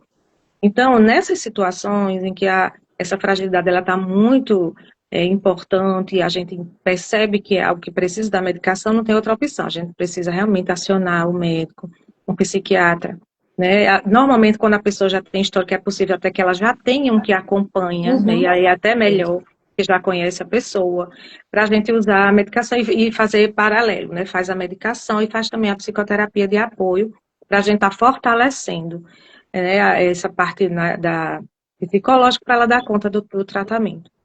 E aí é imprescindível essa parceria aí com os psiquiatras. E hoje em dia é muito comum. A gente sabe que o adoecimento psíquico, ele aumentou nos últimos anos. Então, antes não era tão comum o paciente oncológico fazer já uso da medicação. Então, aciona e às vezes mexe na medicação por causa da situação, né, de diagnóstico e tratamento. Às vezes, esse assentamento de tristeza, ela se acentua, às vezes nem passa pelo diagnóstico, passa pela cirurgia, às vezes é na quimioterapia. Enfim, mas é algo que a gente precisa ficar atento, porque é possível sim. E quando a gente se depara com essas situações, especificamente, por exemplo, de um comportamento depressivo mais acentuado, é preciso que a gente tenha muito cuidado com a rede de apoio, para a gente também orientar que não é porque o paciente não queira. E ele precisa ter força, vamos, você vai conseguir. Aí fica naquela pressão, mas a energia não vem, não é porque ele não queira, né? A gente entende que é doença mesmo, é adoecimento. Então, isso também é algo que a gente precisa orientar, né? As pessoas ao redor, porque às vezes eles pensam que estão ajudando, mas não é assim. E às vezes, Lu, emoções que ajudam, né? É legal, assim, por exemplo, tem pequenas coisas que durante o processo a gente também vai ajudando o paciente. Identificar pessoas que lhe fazem bem. Você sabe que, às vezes, as pessoas não percebem. Mas, aí, por exemplo, no pós-quimioterapia, os primeiros dias, Luciana até falou, ela se organizava para ser o final de semana para estar em casa, né? Aí tem a escola de Clarice, uma série de coisas. Mas, por exemplo, identificar aquela visita que me ajuda, E aquela visita que é horrível. Sim, Tem aquela vizinha que vem fazer aquela visita gigantesca e sem é, noção e fica perguntando uhum, coisas que ela é às vezes até, né, sei lá, é, indelicada, grosseira. entendeu? Então, essas pessoas a gente blinda mesmo, eu acho que faz É, parte do tratamento, é, selecionar. E aí chama a família, ó, pode dizer que é proibição doméstica, a gente chama a doutora Carla para ajudar a gente, mas assim, selecionar. Por quê? Porque de fato atinge, afeta a paciente. Aquela companhia que fica o tempo inteiro falando, né, de coisas que desagradam, e não, é, nossa, e o contrário também. Do jeito que Clarice ela fazia esse papel daquela, né, daquela pessoa que está ali melhorando o a pessoa. astral, né? Uhum, A gente tem pessoas assim no percurso. Então, eu acho que identificar é um detalhe que pode fazer muita diferença, sabe? No é. percurso também. É Eu cuidar acho, disso. não, eu acho que a doutora Carla caiu a conexão dela, eu vou puxar ela aqui de novo para a gente estar caminhando aqui para o fechamento. É, eu vou perguntar, doutora Voltando Carla, aqui. eu, eu vi que estava rodando lá. Eu estava falando sobre nessa questão. Você queria agregar alguma coisa ligada ao que Ana falou? Eu perdi essa última parte que caiu aqui para mim, mas assim, cada pessoa vai ter suas características emocionais, suas particularidades, sua maneira de enfrentar o tratamento. Algumas vão chegar, como a Ana falou, com componente ansioso lá em cima, outras com ansiedade, outras com a negação, outras com agressividade, né? E isso é a maneira de atravessar aquele caminho. Aquela pessoa Uhum, vai, algumas vezes a gente vai precisar de um suporte maior, seja psiquiátrico, psicológico, familiar. Outras vezes não, outras vezes tem pacientes que sozinha parece que ela carrega a família toda e as coisas andam e outras precisam ser, né, uhum, colocadas no colo. é, Isso não, tem pessoas que se sentem culpadas porque sentem determinadas emoções. Eu acho que a primeira coisa que a gente tem que destacar desde o começo, desde o diagnóstico, essa questão de culpa, né? De que eu tenho que ser assim, eu tenho que enfrentar tudo, eu tenho que, sabe? E até quando acaba o tratamento, Luciana tem essa característica dela querer escancarar para o mundo que ela viveu, porque ela tem como ajudar. O olhar dela, essa sabedoria, ela sabe de tudo do tratamento, ela discute, ela estuda, e ela vem e ela traz essa leveza, né? É importantíssimo. Mas tem pacientes, eu já tive pacientes que, pelo amor de Deus, não me chamam para nada, porque eu quero virar essa página. Tá uhum, certo, tá tudo bem. É a maneira que ela escolheu para é, enfrentar a vida. Então, eu acho que a jornada do paciente oncológico, ela já tem as suas características, ela já é dura, né? Como a gente discutiu aqui por vários caminhos, a gente não precisa trazer mais peso, a gente não precisa trazer mais culpa, a gente não precisa trazer mais cobrança. Hoje, né, até tem gente acha que eu não posso comer isso, não posso comer aquilo, já chega. Não, gente, uhum, muita porta fechada, muita Expressão. dificuldade. Então, é, vamos tornar esse caminho mais leve, mais próximo da vida como ela é, né? Reconhecendo as características de cada paciente, respeitando essas características. É preciso, não é uma pergunta tão básica que eu acho que todo médico, todo profissional de saúde tem que fazer para o paciente. O que é que importa para você agora? Né? O que é que importa para você? Então, é como a Luciana disse, para Luciana em 2018 uma coisa importava, para 2020 era outra, para 2025 é tal coisa, para que vem pela frente a gente não sabe, mas é uma pergunta que a gente tem que estar se fazendo para nós mesmos, enquanto pessoas, e para os nossos pacientes, enquanto profissional de saúde. O que é que importa para você? Como é que eu posso lhe ajudar nesse caminho? E dar as mãos. E é sempre de oncologia, é sempre de forma interdisciplinar. A Anaeda sabe disso, que a gente, né, compartilha, bebe da mesma água nesse sentido de que a gente faz esse caminho de mãos dadas. E quando todo mundo está na mesma página, isso transmite muita confiança para o paciente. E é preciso que o paciente se sinta que ele é a pessoa mais importante, é o que importa para ele, que a gente tem que valorizar a sua fala, o seu comportamento. E quando eu falo em paciente, a família também está nesse entorno, porque está todo mundo, né, nesse caminho. E eu queria só, vocês falaram aí, eu não queria interromper, mas a dor é inevitável, mas o sofrimento, aquela frase budista, né? O sofrimento ele é opcional.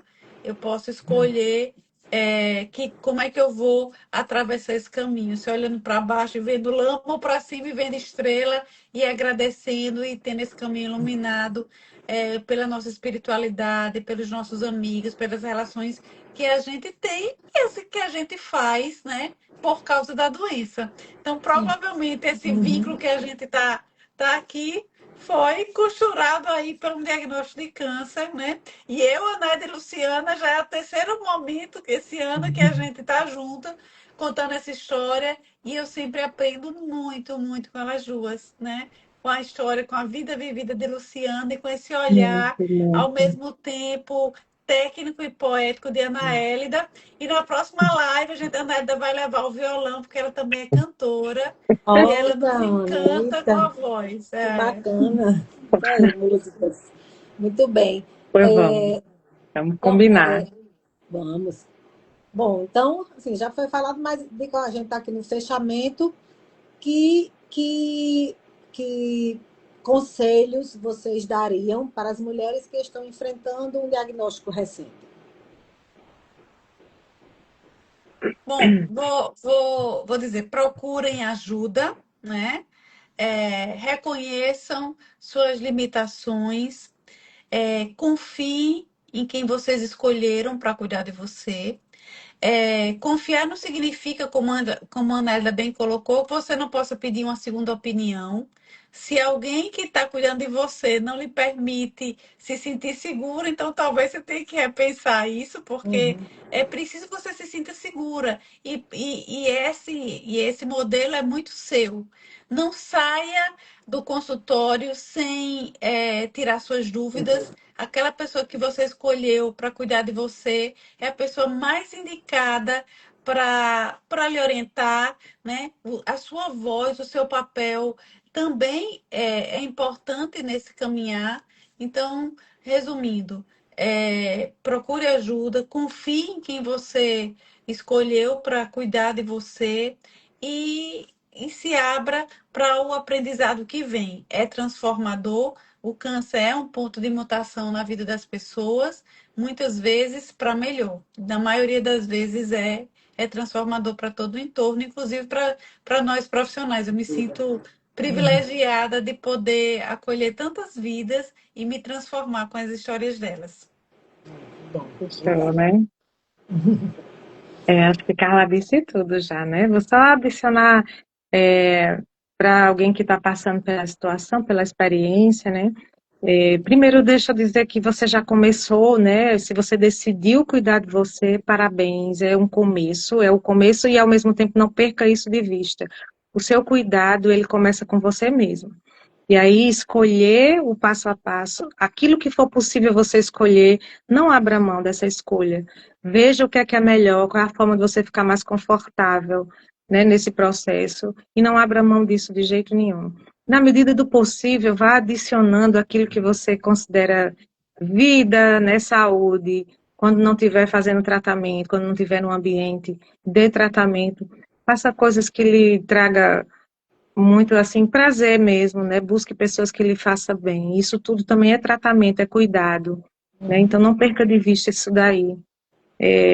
Ninguém vai dizer que é fácil, que é legal, que é bom, mas é possível, né? Como a gente viu aqui, que muitos, os próximos capítulos, né? Esteja lhe guardando coisas muito preciosas. Então acredite e dê as mãos aí às pessoas que valem a pena, para que o processo também seja, né, algo que vale a pena. Acho que é isso. Obrigada. Acho que todo Essa é mundo já outra. falou tudo, né? Mas assim, é você se permitir, né? Enquanto paciente, se permitir. Quer chorar, você chora. Quer sorrir, você sorri. Quer mudar o rumo, né? Quer se reprogramar. Eu lembro muito que eu me programava porque eu dizia que eu folgava, né? Eu de terça à tarde, a sexta, até meio-dia, 2 horas da tarde, eu estava de folga dos enjoos. Então, naquele tempo, eu me programava para as coisas boas. Então, às vezes, quando terminava aqui na sexta-feira, eu digo, hoje eu vou almoçar, porque eu não sei quando é que eu vou ter coragem de almoçar, se vai amanhã eu vou mais tarde. Então, essas coisas, você viver realmente aquele momento. E uma coisa que eu lembro que eu dizia muito, eu digo, eu não tenho que nada. Essa questão que a Nádia falou, você tem que, não, eu não tenho que nada. Né? Eu vou ao tratamento, mas eu não tenho certas obrigações. Vamos tentar tirar certo, para poder você ficar mais leve, né? Para ver que existe um outro dia, que existe outra vida e que vai passar. Porque tudo na vida passa. Tudo passa, o bom e passa o ruim. Ninguém é feliz o tempo inteiro e ninguém é triste o tempo inteiro. Então, eu acho que a gente tem que ver isso também, né? Que a vida ela não é linear. Antes fosse, mas não é. Mas também se fosse, ia ser chato, porque a gente não ia ter esses picos de emoções positivas, né? Então, assim, uma das coisas, por exemplo, que eu lembro que eu fazia muito, eu continuei mesmo careca, né? Lavando o meu cabelo, eu passava shampoo e condicionador. Era a minha dignidade que estava ali. Às vezes eu deixava. Condicionador também, eu digo, também, para mim é importante. Né? Então, essas pequenas coisas que às vezes a gente não no dia a dia não vai, né? Eu me Sim. permiti também, eu não sei, por exemplo, quais eram as drogas, não sei. O que é que eu fiz? Escaneei o meu cartãozinho, quando me pergunta, tá aqui. Era um trabalho a menos que eu tinha. Então, você indo também nessa questão, você não é obrigado às coisas, né? E a obrigação que a gente tem é de buscar estar bem, né? Sim. E é isso. E no final tudo dá certo. De uma forma ou de outra, as coisas dão certo. Né? E a gente tem que seguir aí. Então, obrigada, Lu. Então, vivenciar o câncer de mama não é fácil, mas é de suma importância que a paciente e seus familiares saibam que não estão sozinhos durante esse processo e que as reações emocionais podem ser devidamente cuidadas nessa caminhada. Atualmente, muitos tipos de câncer são curados, né, como a doutora Carla falou, desde que tratados em estágios iniciais, o que reforça a importância do mês, né, do diagnóstico precoce. Né? A chance de cura é sempre chegar cedo. Por isso, indiscutivelmente, faz-se necessário incluir a avaliação médica regular, realizar os exames para detectar o câncer o mais precocemente possível. Né? Os exames anuais, né, que as pessoas, dependendo de determinada idade, aqueles mais específicos. Por isso, é preciso prevenir, detectar precocemente, intervir adequadamente e é importante o paciente, como Luciana falou e a Anélia também, doutora Carla, conhecer e participar. Para finalizar, gostaria de deixar aqui, de reforçar aqui com vocês, mais uma vez, o meu agradecimento, né, em nome da Formúlia, e para a doutora Carla, sempre muito acessível e disponível aqui com a gente para estar assim, disponibilizando o seu tempo e o seu conhecimento, mostrando realmente as informações, né, o que é importante e sempre de uma forma muito acolhedora. Ana, a gente é a primeira vez que nós estamos aí conversando, mas que bom aí conhecer a Ana, é casada com um amigo meu de infância, da infância, Marquito, do meu amigo, né, cunhado de Leila, e foi ótimo assim, a sua explanação, né, a importância realmente de cuidar das emoções, de como cuidar, de todo esse apoio das redes familiar, apoio psicológico é essencial.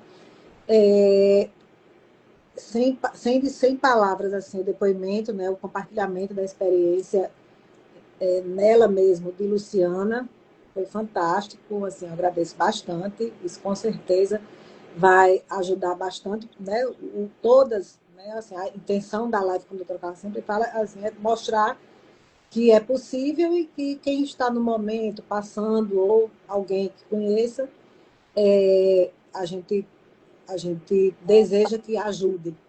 E aí vocês podem estar compartilhando também. Eu quero agradecer a todos também que estiveram aqui desde o começo, a presença.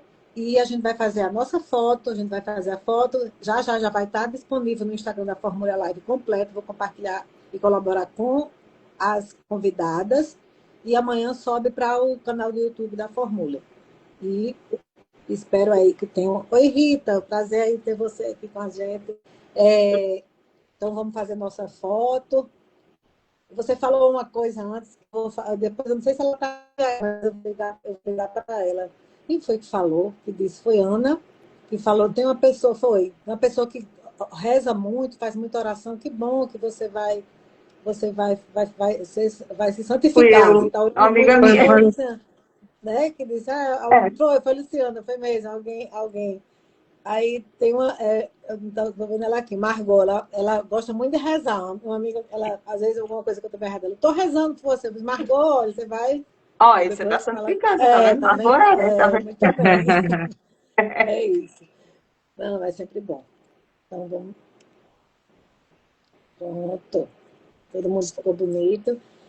Então, boa noite mais uma Boa vez. Bom noite. descanso. Muito Tchau, obrigada. pessoal. Para todos Obrigada. nós. Obrigada a todos. Obrigada. Obrigada. Tchau. Tchau.